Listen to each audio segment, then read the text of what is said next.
Hello, how are you? Hello, మీరు ఎలా ఉన్నారు? I'm fine, thank you.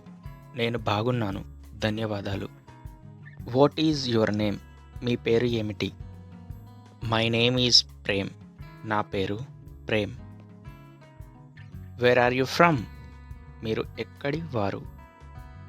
I am from Khammam, Telangana. నేను తెలంగాణలోని ఖమ్మం నుండి వచ్చాను. Nice to meet you. మిమ్మల్ని కలవడం ఆనందంగా ఉంది. What do you do? మీరు ఏం చేస్తారు? I am a student. నేను ఒక విద్యార్థిని. Okay, see you later. సరే, తరువాత కలుద్దాం. గుడ్ మార్నింగ్, శుభోదయం. గుడ్ నైట్, శుభరాత్రి. Thank you very much. చాలా ధన్యవాదాలు. Welcome my friend. స్వాగతం నా మిత్రమా. Can you help me? మీరు నాకు సహాయం చేయగలరా?